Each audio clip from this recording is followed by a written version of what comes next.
Oi, eu sou o Felipe E eu sou o Gustavo. e a gente vai fazer agora a nossa apresentação sobre as GAN, Generative Adversarial Network, ou em português, redes generativas adversariais.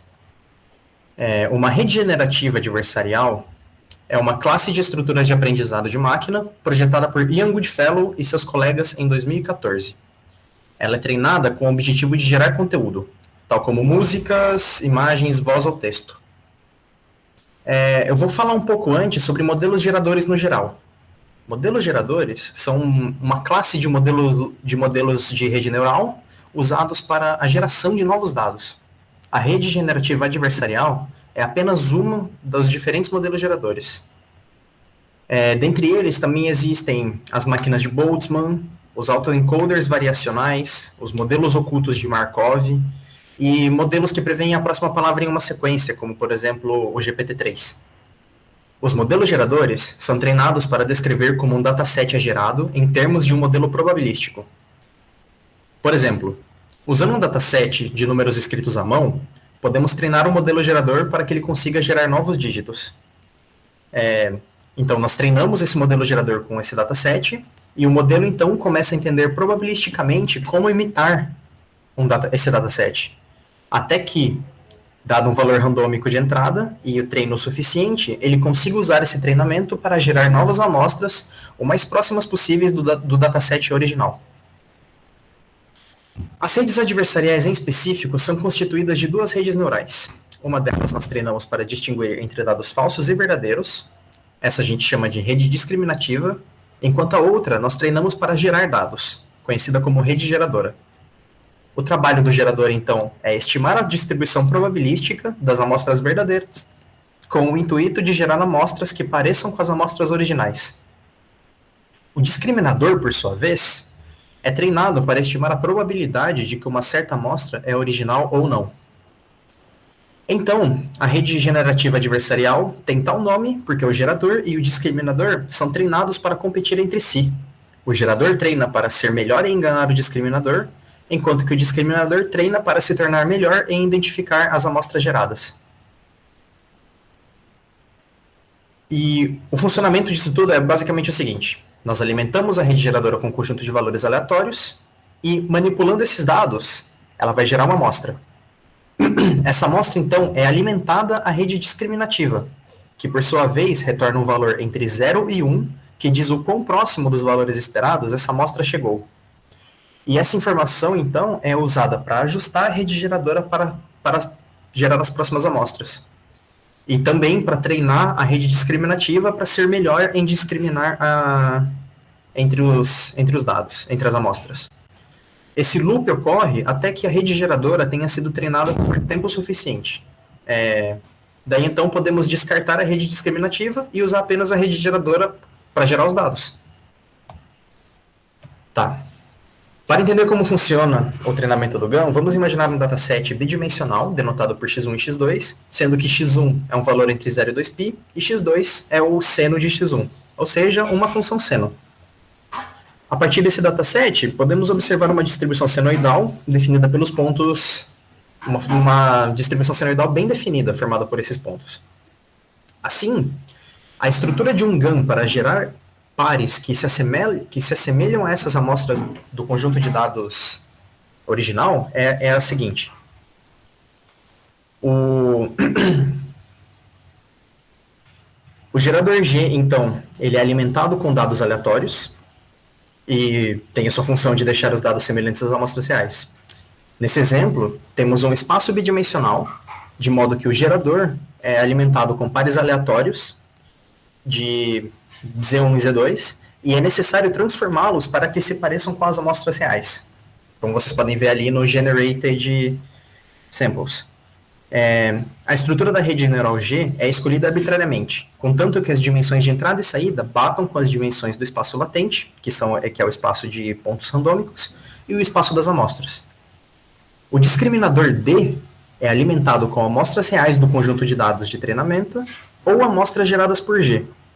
Seu papel é estimar a probabilidade de que a entrada pertença ao conjunto de amostras reais. O treinamento é realizado de modo que D produza 1 quando é alimentado com uma amostra real e 0 quando é alimentado com uma amostra gerada. E, tal como G, a estrutura da rede neural D pode ser escolhida arbitrariamente, contanto que respeitadas as dimensões de entrada e saída. Nesse exemplo, a entrada é bidimensional. Para um discriminador binário, a saída pode ser um valor escalar variando entre 0 e 1. O processo de treinamento de um GAN consiste então de uma competição minimax entre dois jogadores, onde D se adapta para minimizar o erro de discriminação entre as amostras reais e as geradas, enquanto G se adapta para maximizar a probabilidade de D errar. Apesar de as amostras reais não serem rotuladas a priori, o processo de treinamento é feito de maneira supervisionada. A cada passo do treinamento, D e G têm seus parâmetros atualizados. E para treinar D, a cada iteração nós rotulamos algumas amostras reais com 1 e algumas amostras geradas com 0. Assim, podemos usar uma estrutura de treinamento supervisionado para atualizar os parâmetros de D, com o propósito de minimizar a função de perda, conforme mostrado no seguinte esquema. Para cada grupo de dados rotulado, que contenha amostras reais e geradas, nós atualizamos os parâmetros de D, tentando minimizar essa função de perda. Após atualizarmos os parâmetros de D, treinamos G para produzir amostras melhores. A saída de G é conectada a D, cujos parâmetros são mantidos congelados durante o passo, conforme ilustrado aqui.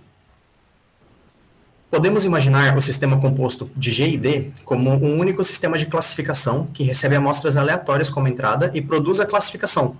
Nesse caso, pode ser interpretada como uma probabilidade. Quando G faz um trabalho bom o suficiente para enganar D, a probabilidade de saída deve ser próxima de 1. Também podemos usar uma estrutura de treinamento supervisionado convencional aqui. O conjunto de dados para treinar o sistema de classificação composto de G e D seria fornecido por amostras de entrada aleatórias, e o rótulo associado a cada amostra de entrada seria 1. Durante o treinamento, conforme os parâmetros de D e G vão sendo atualizados, esperamos que as amostras geradas, fornecidas por G, se assemelhem mais aos dados reais e D terá mais problemas para distinguir entre os dados reais e os gerados.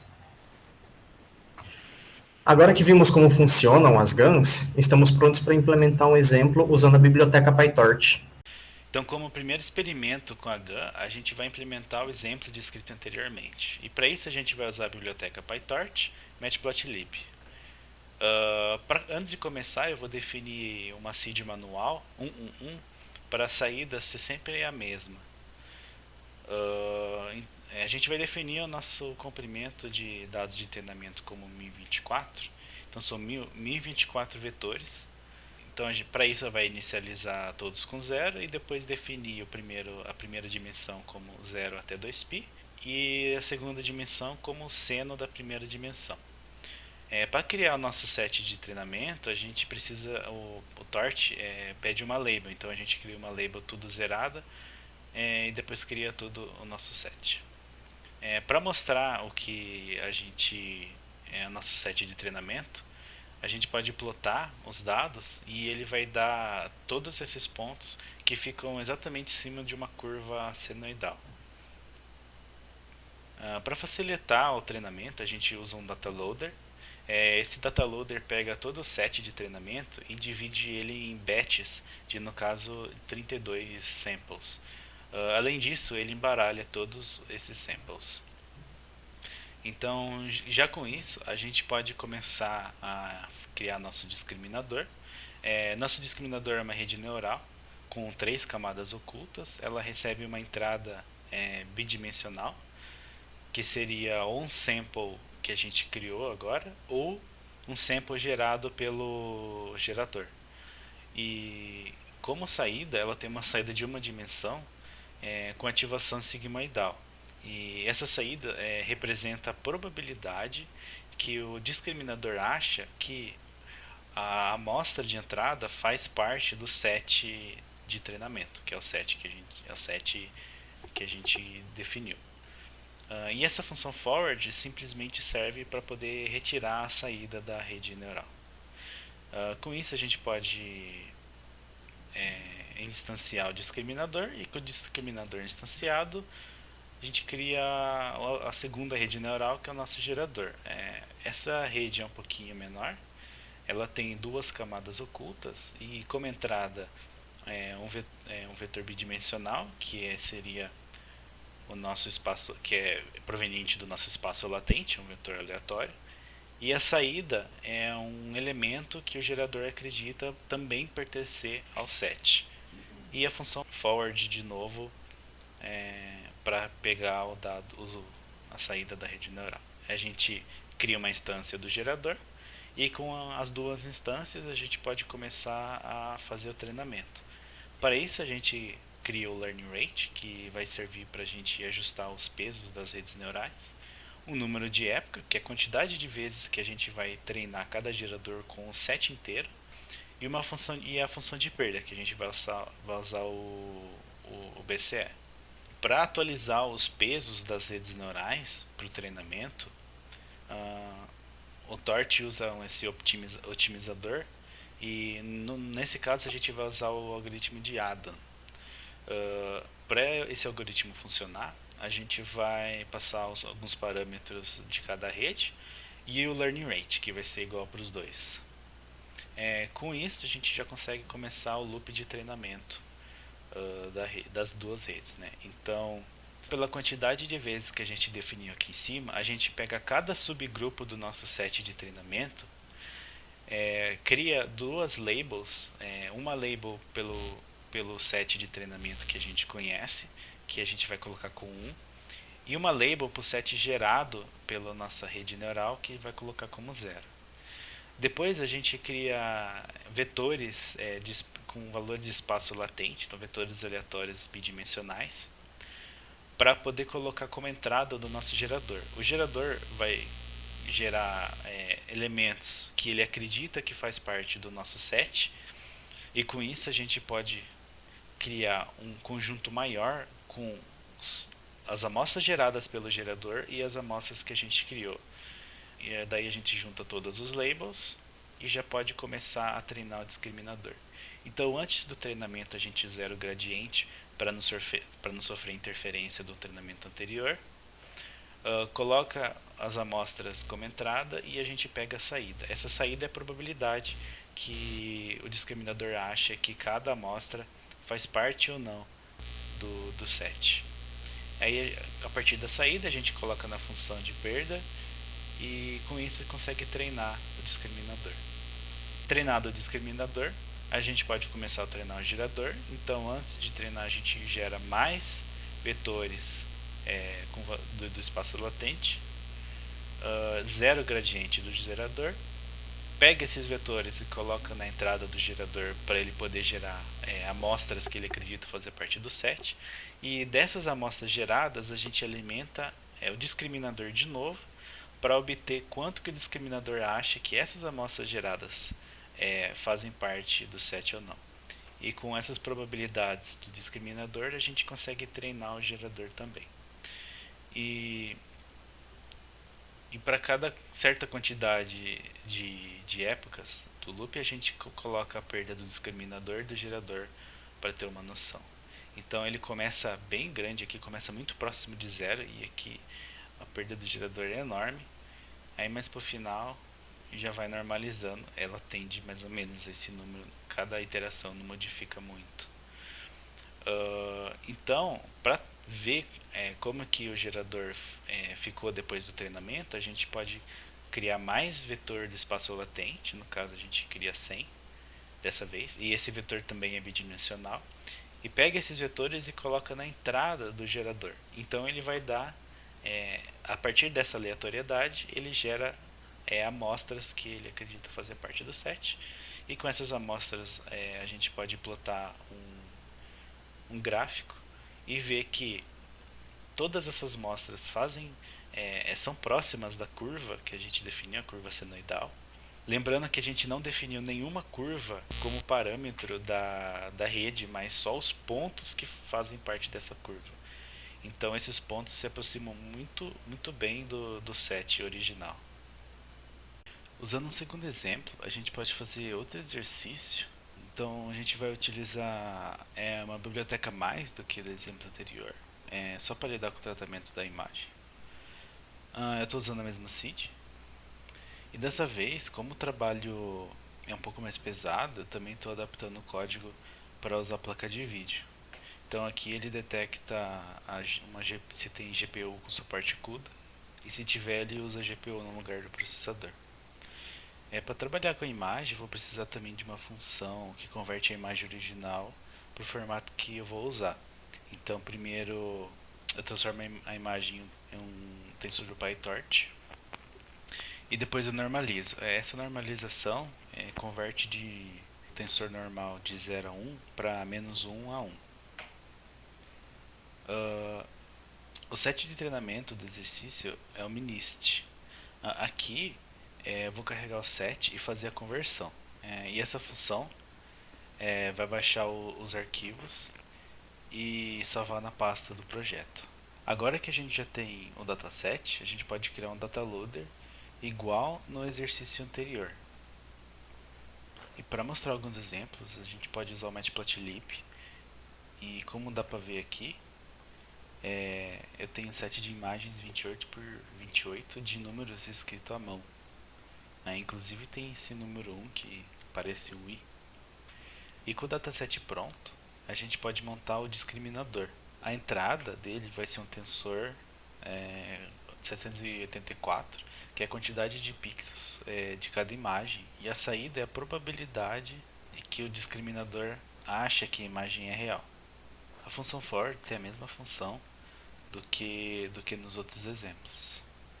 Uma diferença aqui é que a gente marca a instância para usar a GPU. Para montar o gerador, o processo é bem parecido. E como são dados mais complexos, a entrada do gerador agora tem dimensão 100. E a saída tem dimensão 784, que é a quantidade de pixels na imagem gerada.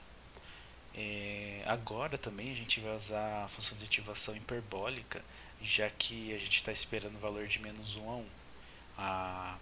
A outra que a gente usava era de 0 a 1. E isso é por causa da transformação que a gente fez mais para cima. A gente pode instanciar também passando o device, que vai, no caso é a GPU.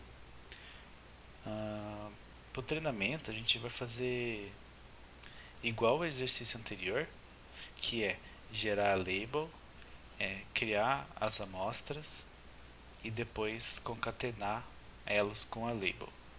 Para treinar o discriminador 0 gradiente, eu coloco o conjunto de amostras na entrada do discriminador e depois eu comparo a saída, treino o discriminador.